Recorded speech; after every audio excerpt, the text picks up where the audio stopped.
Do Islam believe in rebirth? And second question is, in Islam, it's not allowed to commit suicide.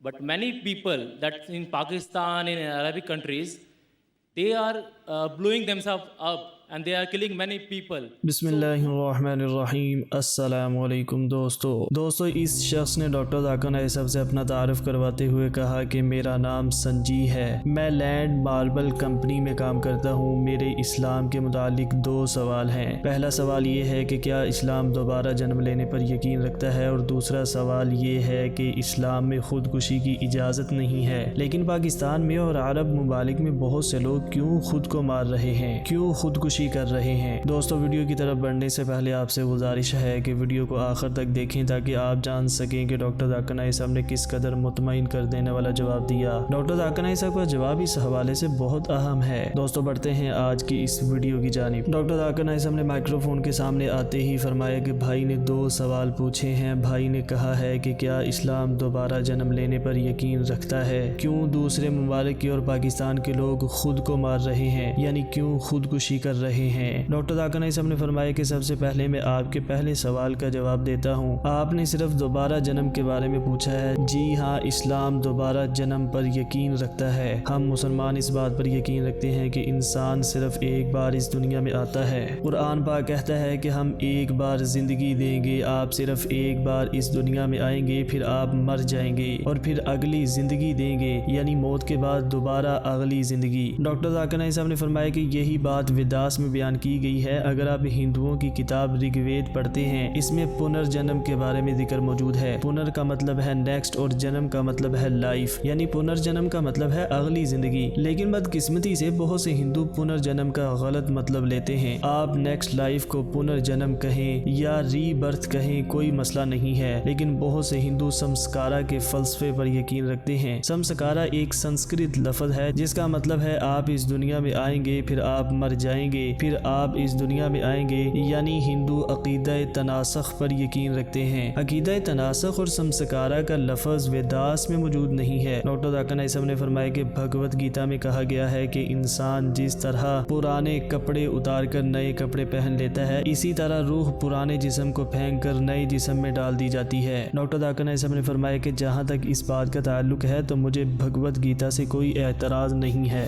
بہت ہندوؤں نے پنرجنم کا لفظی معنی ہی بدل دیا ہے۔ ہندو پنرجنم کا غلط مطلب لیتے ہیں۔ ہندو صحیفوں میں پنرجنم کا مطلب اگلی زندگی ہے۔ اسلام بھی اگلی زندگی کے بارے میں بات کرتا ہے۔ ڈاکٹر ذاکر نائک صاحب نے فرمایا کہ ہندو پنڈت یہ نہیں سمجھ سکتے کہ کچھ بچے پیدائشی طور پر معذور کیوں پیدا ہوتے ہیں، یا کچھ بچے کسی صحت کے مسئلے میں کیوں پیدا ہوتے ہیں، یا کچھ بچے غریب گھرانے میں کیوں پیدا ہوتے ہیں۔ ہندو پنڈت سے جب اس بارے میں سوال پوچھے جائیں تو وہ اپنا ہی فلسفہ سمسکارا لے کر آتے ہیں۔ وہ کہتے ہیں کہ یہ بچہ اس لیے معذور ہے کیونکہ اس نے پچھلے جنم میں ضرور کوئی غلط کام کیا ہے، یہ اس لیے غریب گھرانے میں پیدا ہوا ہے، اس نے پچھلے جنم میں ضرور کچھ غلط کام کیا ہے۔ یہ ہندو پنڈت کا اپنا فلسفہ ہے، کیونکہ ہندو پنڈت ان سوالوں کے بارے میں وضاحت نہیں کر سکتے، ان کے پاس ان سوالوں کے کوئی جواب نہیں ہے۔ ہندو صحیفوں میں اس کے بارے میں نہیں لکھا ہے۔ ہندوؤں کا سب سے اوتھینٹک صحیفہ ویداس ہے، اس میں بھی سمسکارا کا لفظ نہیں ہے۔ ڈاکٹر ذاکر نائک صاحب نے فرمایا کہ اللہ تعالیٰ قرآن پاک کی سورہ ملک آیت نمبر 2 میں فرماتا ہے، جس کا ترجمہ ہے، جس نے موت اور حیات کو اس لیے پیدا کیا کہ تمہیں آزمائے کہ تم میں اچھے کام کون کرتا ہے، اور وہ غالب اور بخشنے والا ہے۔ ڈاکٹر ذاکر نائک صاحب نے فرمایا کہ یہ زندگی آخرت کے لیے امتحان ہے۔ ہر بچہ جب پیدا ہوتا ہے وہ معصوم ہوتا ہے، چاہے وہ غریب خاندان میں پیدا ہو یا امیر خاندان میں پیدا ہو، یا معذور ہو یا صحت مند ہو، یہ تمام چیزیں انسان کے لیے امتحان ہیں۔ اللہ تعالیٰ قرآن پاک کی سورہ انفال آیت نمبر 28 میں فرماتا ہے، جس کا ترجمہ ہے، اور تم اس بات کو جان رکھو کہ تمہارے اموال اور تمہاری اولاد ایک امتحان کی چیز ہے، اور اس بات کو بھی جان رکھو کہ اللہ تعالیٰ کے پاس بڑا بھاری اجر ہے۔ ڈاکٹر ذاکر نائک صاحب نے فرمایا کہ اللہ تعالیٰ ہر انسان کو مختلف طریقے سے آزماتا ہے۔ آپ کے پاس جو چیز ہے اس حساب سے آپ کی آزمائش ہوگی۔ مثال کے طور پر اللہ تعالیٰ کسی والدین کو معذور بچے دیتا ہے، یہ والدین کے لیے امتحان ہے۔ اگر والدین کا ایمان پختہ ہوگا تو وہ اللہ تعالیٰ کا شکر ادا کریں گے، لیکن کچھ والدین والدین جن کا ایمان پختہ نہیں ہوگا وہ اللہ تعالیٰ سے گلے شکوے کریں گے